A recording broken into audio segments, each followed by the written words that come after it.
Hello everyone, it's Blaze, and welcome to another Yu-Gi-Oh! And manga comment video. Basically, why Yubel is a great villain and how they're done right. So I'm excited to see this one. So without delay, let's start this thing. But despite my loyalty to you decided to make new friends, and you cast me aside. Yeah, Yubel is always such a creepy villain. So very far away. I actually forget why I put her in my ranking. Is that how you repay me? By locking me in a rocket and shooting me into space. It doesn't get any more. Is there supposed to be a visual? So a few years ago, I talked about a certain Yu-Gi-Oh villain on the channel and going in depth about them, but I felt that I could do a lot better. And not too long ago, we talked about... Oh yeah, this train wreck. something I never want to think about again, but I asked you guys to give the video 5k likes, and we talk about that certain villain once more in a more detailed manner. So I can only assume that you guys want to see this happen on the channel, so who am I to disappoint? That villain is Yubel.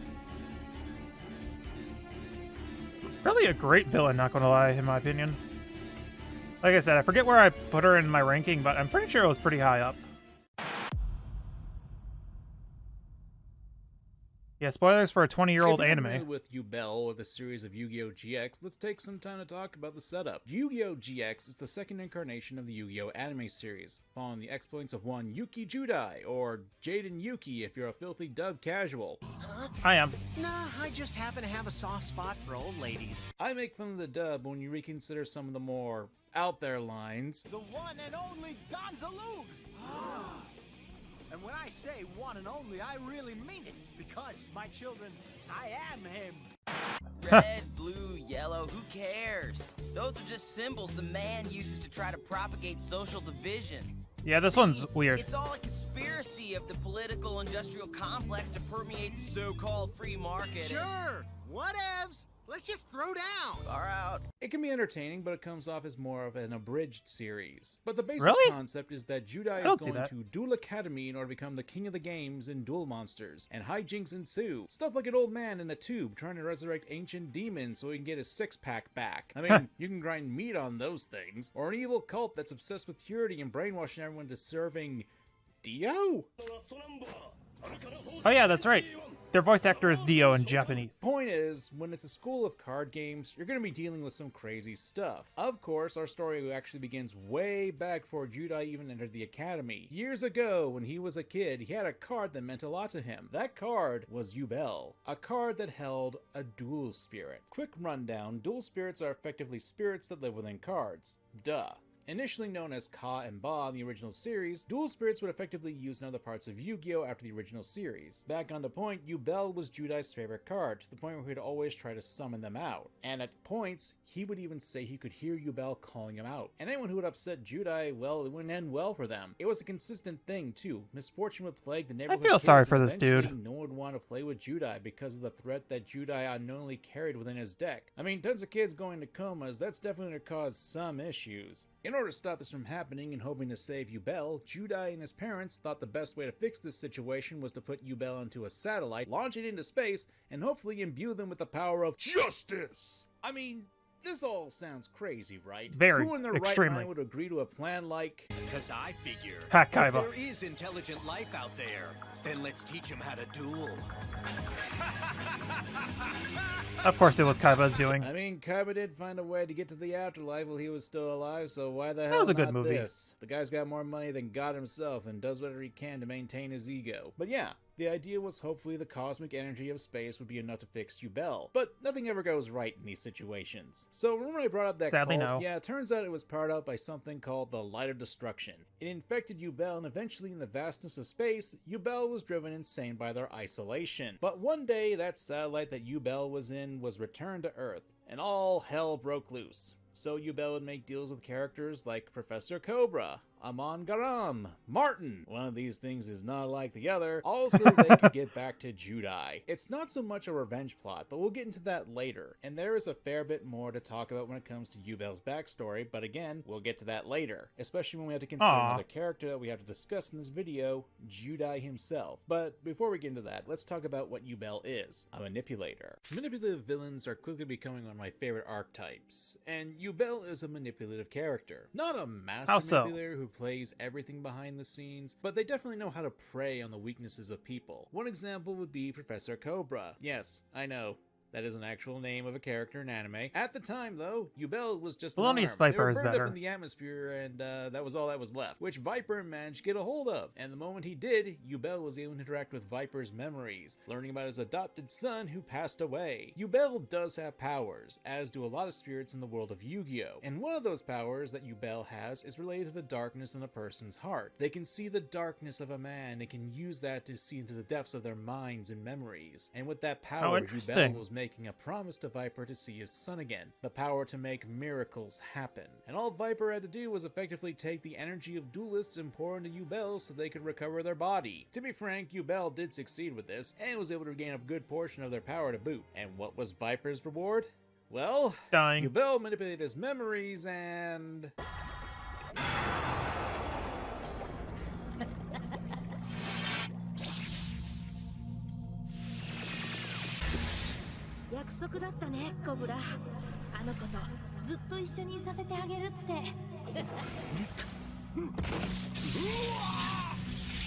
Basically murdering him.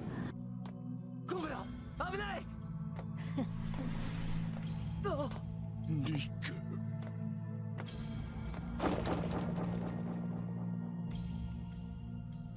Cobra.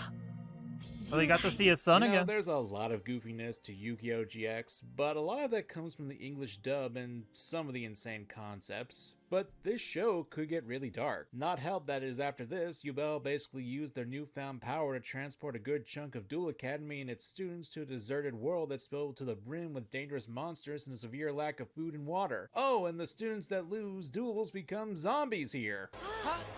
Duel.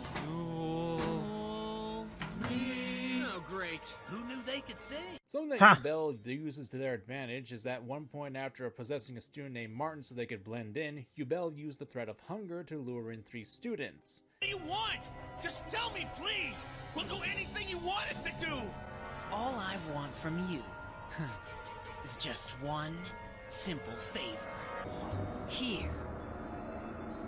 What are you waiting for? Go on, enjoy it. Take a bite. Dig in. Okay. Oh. And then turn them into... And his 2 buddies. This was a weird episode or two. They have become the ultimate duelists.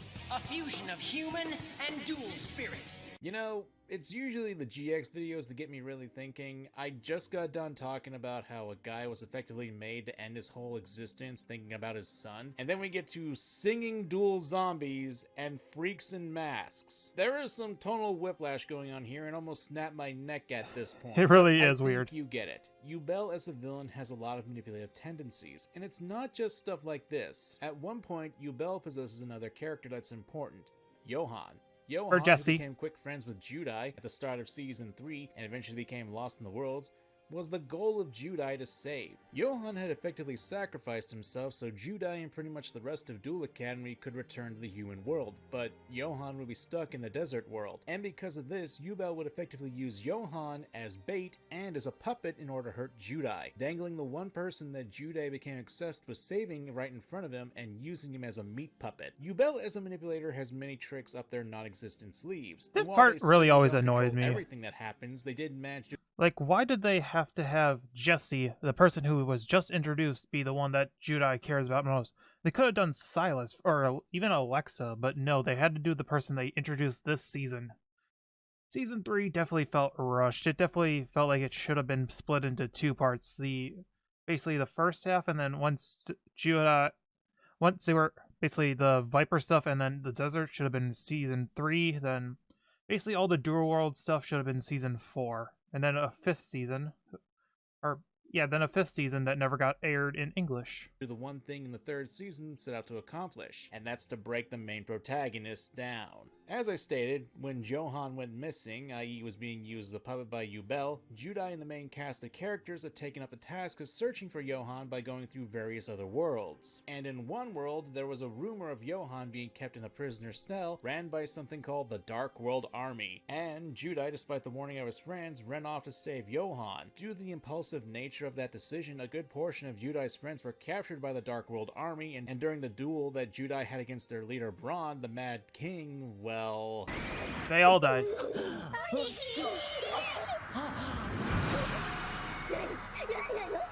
Oh, I really like their English voices better.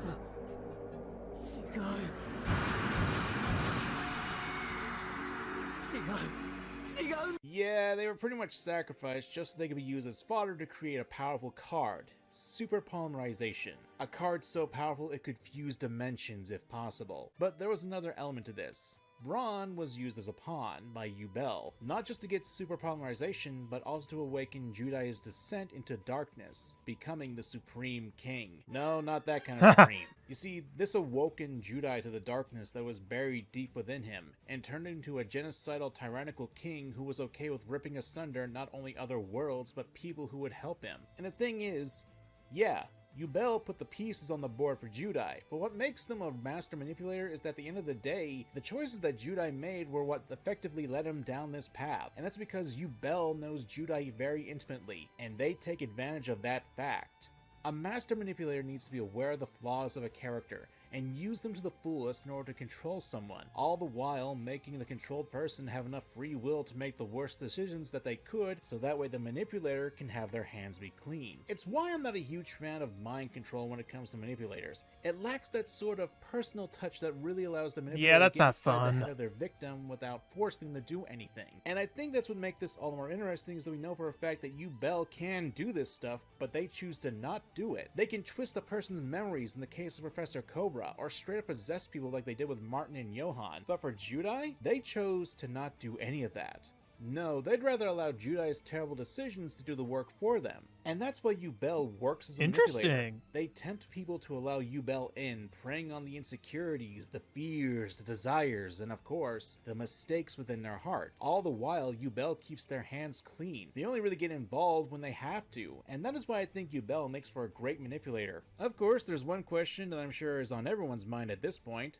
Why are they doing this? Yubel's motivations are probably the more fascinating parts of their status as a villain. And what is that motivation? Love. Love. Love. Yeah, Love. she loves him. Your love. My love. Mm-hmm.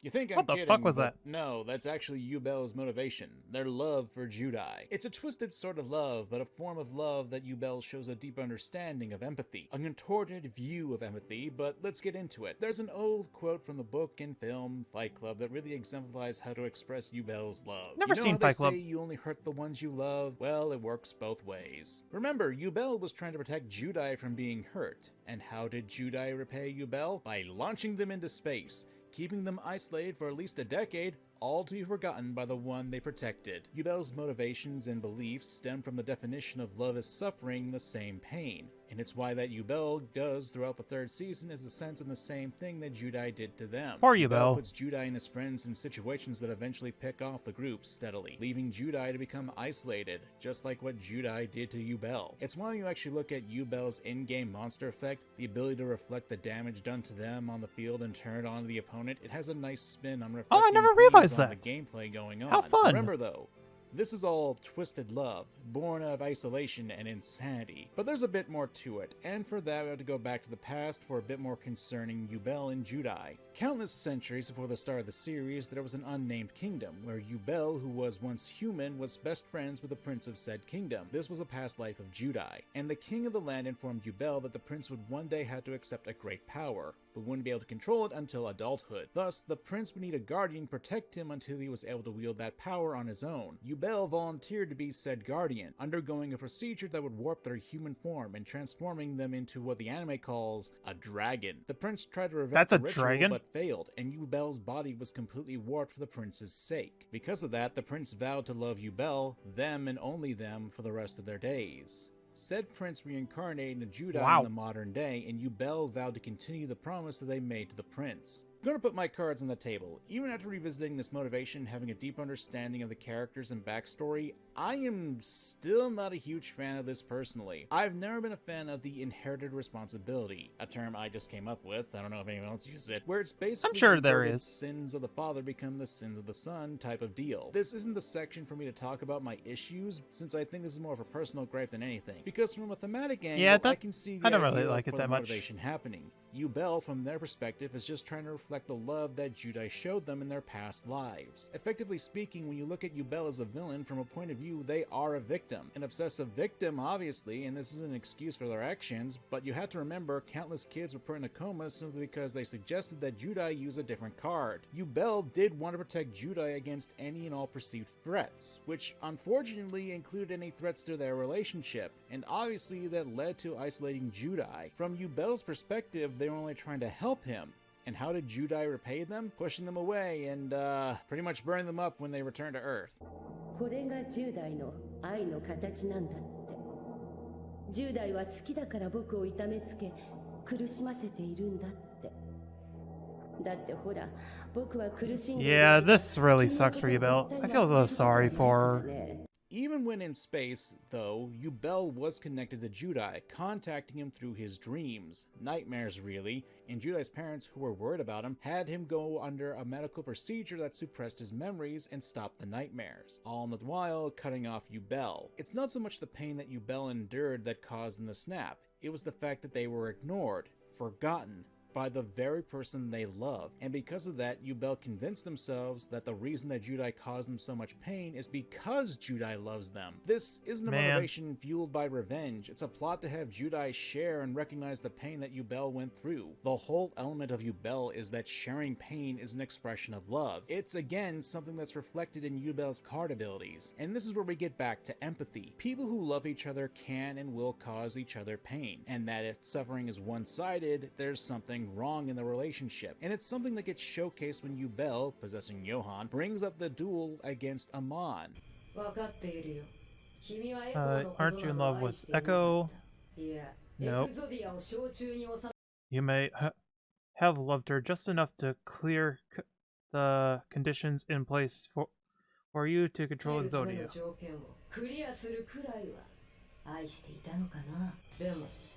But then you didn't truly love each other. You were only unfairly hurting her while you stayed unharmed. You wouldn't suffer. You wouldn't be in pain. Stop being around the bushes.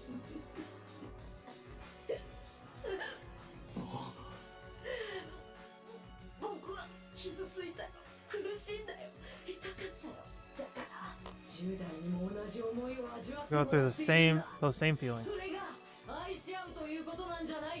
It's a thinly veiled cry for empathy from Judai. It's a cry to be saved. And to make things more unbearable, Judai goes across dimensions and worlds, giving up everyone and everything to save someone who, technically speaking, he only just met, but not Yubel.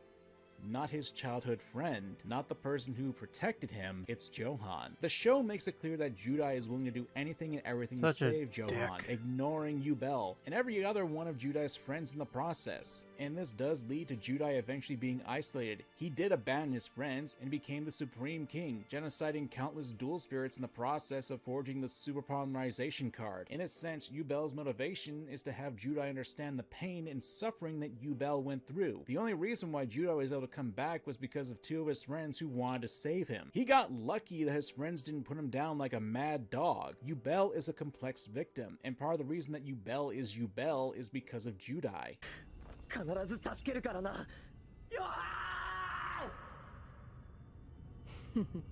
I doubt it.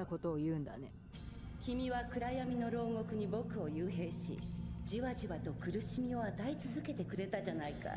それなのに、どうして今度は And yet, why is it that you're trying to set your friend free from the birdcage of English? I think that's English. English this time around.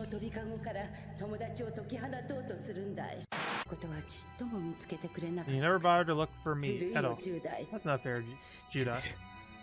Even so, I won't give up. And because of Judai's refusal to empathize with Yubel even after everything that Judai has done in the 3rd season, it fuels Yubel to continue their cries of help, hurting others in the process. Yubel isn't the big bad villain that Judai needs to slay in order to save the day. Yubel is the imperfect victim that's screaming to be saved, not be ignored by the hero of poor the Yubel. story, who we now gotta talk about.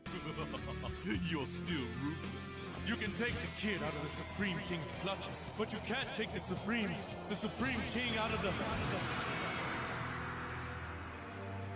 In the last section, I made a point that one of the biggest The weak motivations that Yubel has is that Judai ignored them and their pain, all the while showing an ungodly amount of drive to save Johann. From that perspective, it's a reason to see what drives Yubel. The hero of the story ignores you, even going to great lengths to save another person right in front of you. And even more so when you consider that Judai, when he became the Supreme King, he caused just as, if not more, mayhem and hurting countless people in the process. And what happened to Judai? He got saved. And here's the thing, the reason why Judai is going so far to save Johann isn't really about saving Johann. It's about the guilt that Judai felt concerning the teal-haired teen. Judai wants to stop feeling guilty about that since he was the cause of Johann's disappearance. Since Yubel was the one who brought everyone to that desert world, and Johann had to sacrifice himself to get back everyone to the human world, leaving himself stranded in the process. And this was because of Yubel, and in turn fell on Judai's shoulders. Because of this, though, Judai tries to avoid the guilt of causing Man, Yubel so many suffering, because interlocking that plots. would entail to him admitting that he had a hand in all of this. Judai is a victim because of Yubel's overprotection as a child, but he's also the one Everyone's a who caused all victim. this to happen. And in a sense, the same could be said about Yubel. Now, there's a line in the anime where one of Judai's friends, Sho, asks something concerning his brother Ryo. During that time, Ryo, who was once a top student at the academy, had been humiliated and left in the dust in the pro leagues, having adopted a much more dark, serious, and tyrannical personality that would help him out through the duels. It got to the point that he would cause harm to people with shock colors, and that would actually cause pain. Being the younger brother, Sho asked if someone close to you went off the deep end and couldn't go back to how they were, even if you don't like the person anyway, what would you do? And Judai replied that despite Ryo changing, he's still close to him, looking after the person until the very end, even if he didn't like them, just to prove that someone would still care about another person. You can see the issue here though, right? Judai effectively turns away from Yubel and not living up to the advice that he was so ready to give out. It's hypocritical. And while there are some issues with how it's done, this ties into the theming of Season 3 for Yu-Gi-Oh! GX. And that's growth and maturity. Yubel acts as a reflection of Judai's worst qualities, everything that the guy hates about himself, and that's why he rejects that part of him. The whole idea of Season 3 was to point out how Judai can't be carefree. He can't ignore his problems, and he can't just kill Yubel to make the problem go away. He has to do the hard thing and save Yubel. He has to acknowledge Yubel's pain and make the sacrifice to save them. 俺という存在がなくなってしまうとしても俺は構わない不動を発動俺とユベルの魂を一つに Man, it sucked that this scene ended the series in America. I still have yet to see Season 4, because it's hard to find. It's Judai taking responsibility for his actions and combining with Yubel so the two can atone for what they both have done. It's him growing up. Now, this is Judai growing as a person, not turning a blind eye to Yubel's pain, and this leads into the 4th season where we see him going to travel the world with Yubel, helping humans and spirits get along with each other. には精霊と人間をつなぐ力がある。世界のどこかにその力を必要とする人たちがいるかもしれない。俺たちは旅をしながら The real world is filled with consequences, and one of Judai's main flaws in the story is that he makes awful decisions. It was only in Season 3 that these decisions actually had some really big consequences, and Yubel is, or was, one of Judai's consequences, and one that caused ripples to happen throughout the series. And Judai has to understand Yubel. Yubel is simultaneously extremely selfish and willing to hurt people Judai cares about, but they're also extremely selfless and will do anything to protect Judai and have made great sacrifices in the past for Judai's sake. Now, with all that said, I still have issues with this entire storyline, but there's one thing I want to get to before that, and that's the theming of alchemy with Yu-Gi-Oh! GX, and in particular, Season 3. Yu-Gi-Oh! GX has a big theming of alchemy, and it's pretty apparent with all the fusion, and even having one of the big MacGuffins of the first season being the literal Philosopher's Stone. If you know anything about Full Metal Alchemist, there you go. But never watched it, never planned to. Important, especially when it comes to Yubel, Judai, and the correlation with alchemy. There's a fair bit of symbolism to consider. Like, let's start with Judai's favorite hero, the Flame Wingman. You can be my wingman anytime. Watch as I lose my monetization being copyrighted by 2 seconds of footage. The Flame Wingman is a fusion Screw between you for doing that to me as well. Avion and Burstinatrix, a male and female fusing together into a stronger being with draconic elements to it. And when you look at Yubel's backstory and how they were turned into the dragon, it leads into a few things here. Added bonus is the recent support that Yubel got, and specifically the Loving Defender. And would you look at that? There's a lot more going on that makes Yubel resemble that of the Flame Wingman. What a coincidence! Getting back to No, it alchemy, wasn't. Yubel is what you call a rebus. Rebus is a split between a male and female down the middle, and initially it's heavily implied that the backstory that Yubel's human form was more masculine. I mean, one look at the uncensored version of Yubel and you can see they have a masculine peck and a feminine breast. In the original Japanese, Yubel spoke with 2 different voices, a deep masculine and a light feminine voice. Rebus often symbolize the combination of opposites and are depicted as a winged figure with male and female features.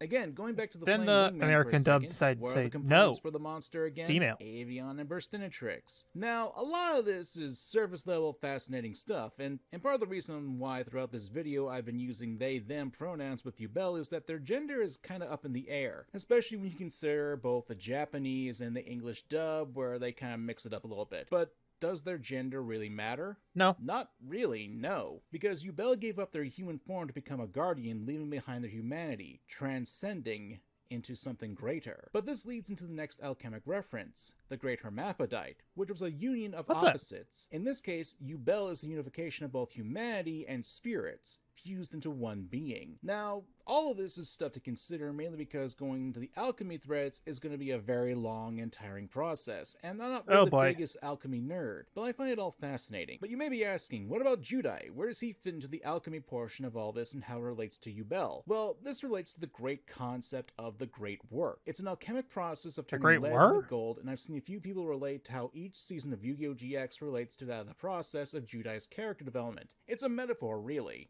And just to point out, we did have a pretty blatant alchemist duelist in the first season, and Nail, who had cards that were all based on the Great Work. Black process Negleto, white process Albedo. Yellow process Keto Lennox. Wait, I play red process Rubido. Yeah, all those things. I'd also be remiss to bring up that Carl Jung, the founder of analytical psychology, also likened these terms for psychology. But for the sake of not wanting to bog down the video with all of this, let's focus on Season 3 with being the process of Yellow. Effectively, Season 3 is a necessary dissolution of Judai so he can be reforged into a stronger hero. We see him broken down, having been confronted with his terrible mistakes, deconstructing him and effectively building himself back up in order to save Yubel. It acts as a symbolic awakening of consciousness, a realization of a new, unified sense of self that embodies a deeper understanding of the soul's wisdom, a representation of the spirit growing where one's values and life purpose become clarified. And that's effectively what is done in Season 3 for Judai's character development. Then again, a lot of this is speculation and me making connections here and there about a 21-year-old anime that's about kids going to a high school to learn how to play a children's card game. What is my life?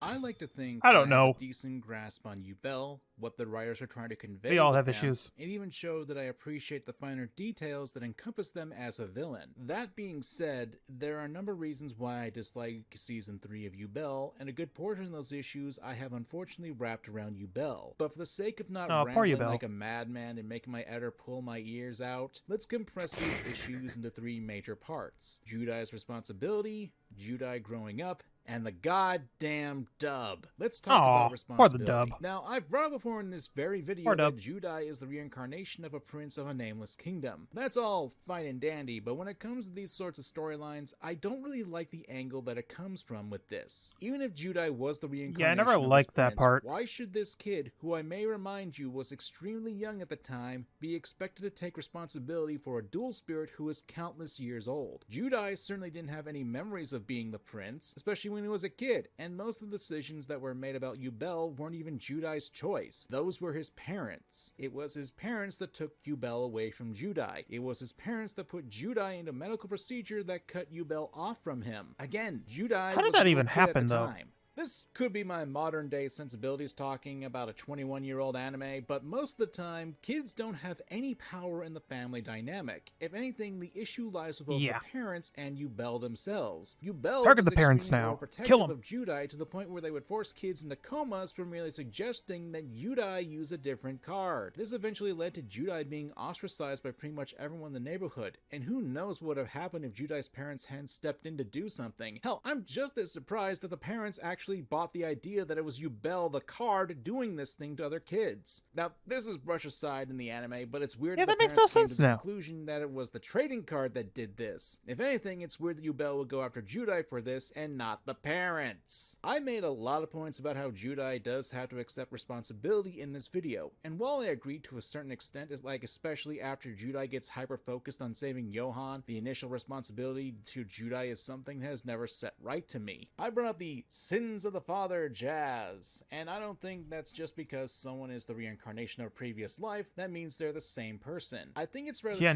not. expect a small kid to understand that in a past life they made a promise to a piece of cardstock. You can take this to smack at the writing, or even make Yubel to be a more tragic character in this regard, but this has never sat right with me. Next, we have Judai growing up. Now, I need to preface this part that I'm going to be saying some things that I initially said in my Yubel video. I've never because watched a lot of my it, thoughts so on this really haven't changed all that much. I've just refined them, for the most part. Now, it's fine to have Judai want to mature and grow up. That's perfectly fine considering that in the first 2 seasons of the show, he was pretty much exemplified as the lazy bum student archetype, and despite him being a slacker, he was a great duelist. This was even pointed out with Professor Sato.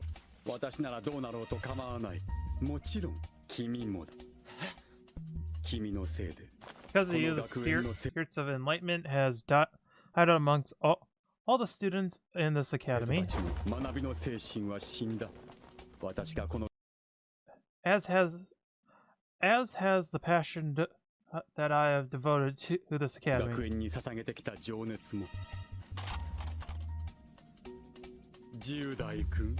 You'll never bear the responsibility. Or what did I even do? Stein. Nothing. But in any case, your uneducated answer illustrates my point. You're a fool.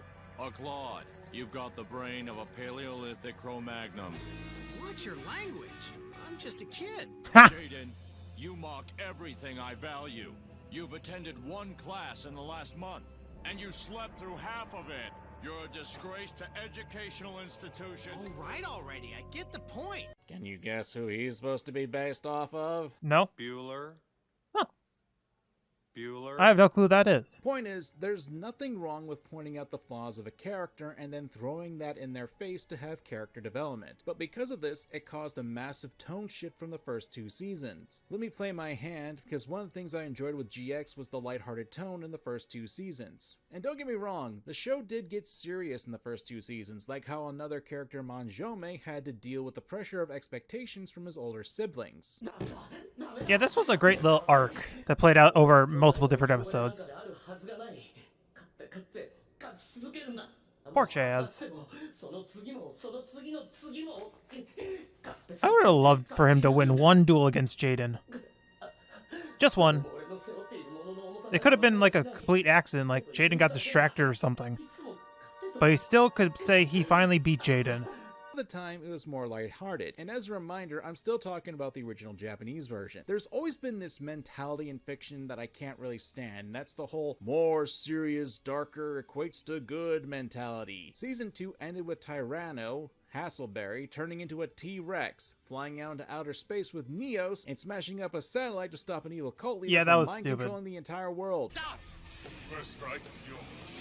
This was stupid. Don't ask me how the Tyrannosaurus with dreadlocks does this.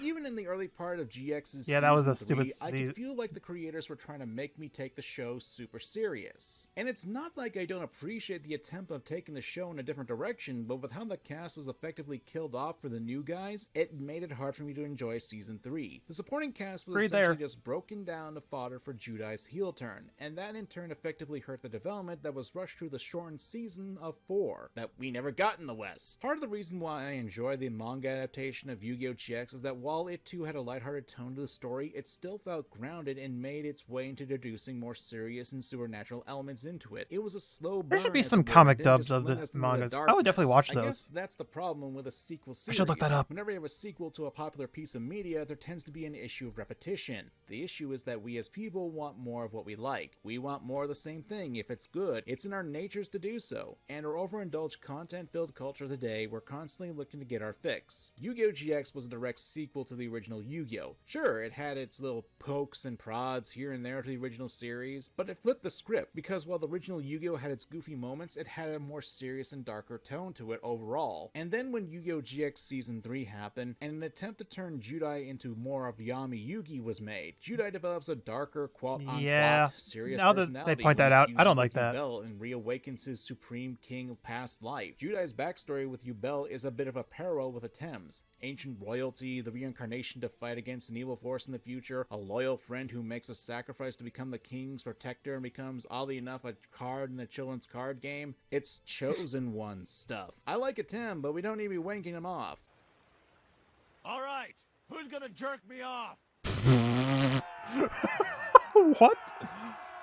The first season What the of hell Yu-Gi-Oh! was GX that? made fun of this concept. Even the dub did it when had Cyrus wondering why it was destiny for him and Jaden to be this ancient pharaoh and I'm your guardian Seto.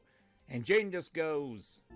No offense, but that's just lame. Back in the first two seasons Agreed. of Yu-Gi-Oh! GX, Judai wasn't a temp. He was just a regular kid going to Duel Monster School paid for by the most egotistical man in the world. He wasn't the reincarnation of an ancient king. He didn't have super special awesome cards that no one else had. He was just chilling out in the schoolyard and finding trouble wasn't too hard. And it's not hard to relate back to Yubel, not as a character and not for specific writing, but rather what they were used for in order to make the change for Judai. If they got rid of like Yubel the was ancient catalyst king for stuff, then change, that and I might have don't been hate them better. as a character, I just hate how they were used to change the series. I am reminded I feel like if they got rid of like the ancient king stuff, that definitely would have helped out. Like, yeah, it could have just been, hey, Yubel is a very powerful dual spirit. That's all we really needed to know about it. Like, that's all it needed to be, because we already established how dual spirits exist in both the first and second generation of shows. In fact, even more so in GX. There's dual spirits run all over the place. Like, we could have just said, hey, by the way, this is a dual spirit that Jaden became attached to unknowingly. Like, we could have just said that, but no, they had to go to the ancient king route. We didn't need like these prophecy stuff. Like, the Spring King stuff could have worked if it was like Yubel was slowly corrupting him by accident as well. Like, they could have each been unknowingly doing stuff that harmed each other without even realizing it. They could have said something like that, but nope, we had to do like this ancient ruler reborn stuff, blah blah blah. I really hate that plot line. Watching this, it basically makes me feel like, yeah, that really should not have happened. of a quote I once read involving the late Kazuki Takahashi, who still had a hand in the development of the Yu-Gi-Oh! Anime series during the GX era, and I brought this quote up before, but it bears repeating. It's hard to show growth with nothing but cheery characters that can overcome anything with that I love dueling attitude. That's not enough to beat someone like the imposing Merrick. I say this with all respect to you, Kazuki Takahashi, may you rest in peace. Rest in peace. I find this mindset to be something I completely disagree with. And I say this with all the love and Yeah, respect I to agree the with man that. whose art and stories effectively built my childhood. The I love dueling attitude is something that didn't encompass Judai all the time, because throughout the series, we saw he knew that there were various stakes happening. Look towards the original 7-star saga in the first season, where the vampire Camula was able to defeat two of the main characters and turning them into straw dolls. Judai knew the stakes and took the duel seriously. Hell, you can even see this happening earlier, like in the first two parts of the series in episode 5 and 6, when he was dueling against Titan, a thug who was hired by a professor to scare Judai off. Said thug kidnapped a friend, used him as hostage, and Judai took the situation completely seriously throughout the episodes. Even more so when the shadows made the duel become a lot more dangerous, and Judai didn't take the situation lightly. And with that quote, my question isn't more to the point, why isn't that Yeah, enough this to quote beat someone like is the terrible. imposing This is a Merrick, terrible but quote. rather, why do you need to kill off Judai's friends to make this happen? Why does he have to be the reincarnation of an ancient king to make this work? The problem here isn't that Judai needs to grow up. He does. The problem is the path they took to have him grow up is extreme. It effectively drove everything off the cliff for that effect. Because,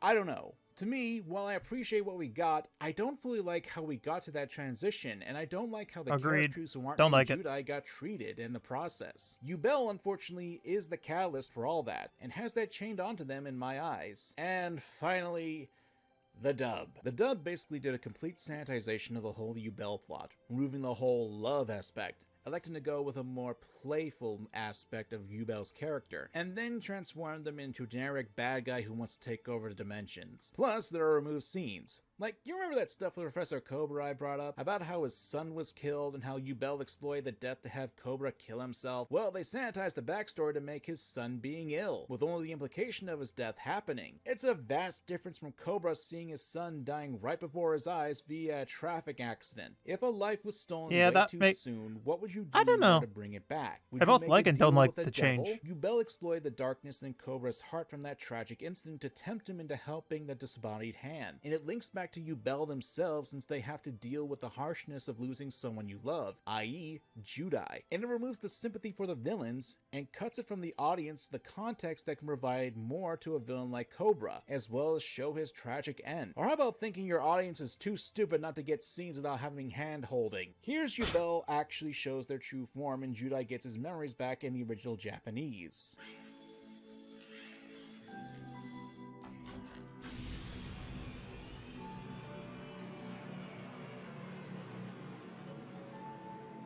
Goodbye, Yubel.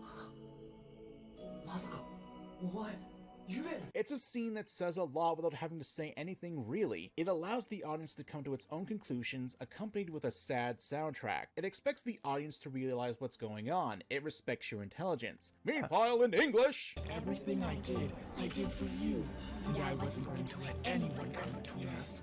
I was your friend, your guardian, your avenger. And how did you repay me? You see, this is a bit of a problem that is still around today. People talk too much. Agreed. Sometimes you need to let a scene breathe and have a little faith in your audience so they can understand what's on screen. But I guess that's a little too much. Rest in piss, for kids. The bigger issue is that it Good holds riddance. your hand, Yet making also you think that you rest in can't peace. understand this without being directly told. And need I bring up the blatant censorship of Yubel's design? Pretty much kneecaps the whole alchemy effect because, oh no, boobs. I mean, boob! And there are tons of other examples to talk about this sort of thing, but we're on page 23 of the script and I'll leave it with this.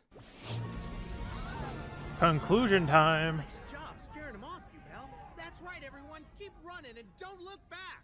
Haha. There's a lot to like about Yubel. A complex villain who has a few issues, Oh boy. but otherwise is a strong villain in the Yugioh. Sorry to keep you waiting, but now that I'm here, let's get this party started. Never mind, let's actually talk about something else that needs to be brought up, and that's Season 4. Yes, that's right. The season that was never brought to the West, and which makes everyone believe for the longest time that Judai pretty much died in the English dub. Small tangent, but I really hate how that decision was made. Like, just one episode later, we would have had a bit of a clip show going on, but at the very least, we had closure on the characters, then reflecting I on would the have taken a fact clip that show some of them instead were of killed, nothing. and looking back at the memories they made with Judai. And the episode ended with Sho wishing on a shooting star that almost crashes into him. You're going to see him in heaven. And it turns out that was actually Judai. And he's asking if it's Fried Shrimp Day. Ending the show and subsequently the series on a smile from Judai. At least that's what I hope would have happened. That would have been a much better ending if it was dubbed, because at the very least, you'd have the audience know about what was going on with the characters, and even end on a happy note that Judai would be back with his friends, while still having a bit of mystery of what the frig's going on. I would This have is already preferred getting that. off topic, though. And I don't want to speculate as to why Screw you, kids four thought kids. this was a good idea, but maybe another video down the line. Honestly, I'd love to make a video dedicated to Judai. Maybe if you guys are interested, we can get about 5k likes in the video, and maybe leave the comment, "Get your game on," to let me know that you got to this part of the video, and helps the video out a lot. If I Anyway, get one of the 10 things likes, I've I will talked about watch in it. this video is that in order to save Yubel, Judai had to essentially fuse with Yubel, with the two becoming a single entity. While this doesn't make Yubel into no longer a character, they act more like a part of Judai, giving him supernatural abilities and acting like an Epsi of Etum in the original Yugioh. They become more of a support role for Judai, though most of the time they remain inside the kid. Really, the only time that Yubel really has a really prominent experience is when Judai is fighting against the final boss of the series, Darkness. Yubel acted as an anchor for Judai and allowing him to actually fight against Darkness and get a good